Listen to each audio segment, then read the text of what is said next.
Greetings and welcome to Harmonics. I'm Gregory Correa, your host, and today I'm actually going to do a review of seeing Paul McCartney on May 6th with some very dear friends, my Betsies, Deborah and Barry and my beautiful wife Victoria. We went to go see Paul McCartney. I waited 58 years to see Paul McCartney, and what a show it was. But let's go back a little bit. The first time I actually seen Paul McCartney is when he was with the Beatles, when they were on Ed Sullivan, February 9th, 1964. It changed my life. I wanted to be Paul McCartney because I'm left-handed, but there was no left-handed guitars when I was that young at 12 years old when I seen that. But for me, it was really interesting to see the living legend himself. I was so excited. Of course, before we went in, Deborah, Barry, and Victoria and I, we partaked in food and a lot of other different things so that we could enhance our experience that we were going to have with Paul McCartney. Paul McCartney is one of the greatest songwriters of the 20th century. It is absolutely amazing to actually see him, but he did a 36-song set. 36-song set, and he's 79 years old. It reminds me of Mick Jagger, Keith Richards, and Ronnie Wood of the Stones, how they continue their plight during the British invasion. Of course, it happened in '64.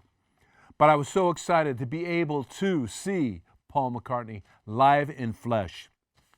So let's get with that little review that I want to talk about. He came out and the crowd just roared, roared, and he was just amazing. Did his little Paul McCartney little thing that he normally does. Seemed so likable, so humble. And then he started the song that we all remember, at least I do. Can't buy me love, love, can't buy me love. From A Hard Day's Night. And all these visions when he was doing, I was thinking of Ringo. I was thinking of George Harrison. And of course, John Lennon. What an opener. And he continued just to be just this magnificent performer on stage. He started doing Wing songs. He went back to the Beatles and went, Can't You Get You Into My Life? Just all these great songs that he did. Come On To Me. Let Me Roll Another Wings thing. Followed by he did a jam by Foxy Lady, by Hendrix, and told the story how Hendrix came out when he was there, and everybody from the English elite went to go see Hendrix, and Hendrix opened up with Sgt. Pepper's Lonely Hearts Club Band, and they were so thrilled that Jimmy actually did it. Even though his guitar was out of tune at the end of that, but we'll tell you that at a different time. But it was just Paul McCartney, and his band was absolutely fabulous. He sang Getting Better. He went to Women and Wives, and then he dedicated a song to his wife, Nancy, and they did My Valentine.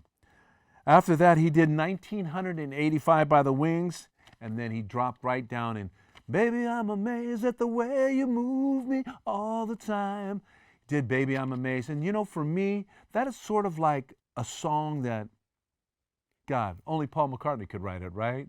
And how he sings it. But it was just so magnificent, and people were cheering, and and he started to doing another song, I Just Seen a Face. I Just Seen a Face. He did that. He went into an old Quarrymen song that I didn't really recognize. It did sound a little bit dated, but then he did Love Me Do, the first song that they ever recorded. And I still have that 45. Love Me Do.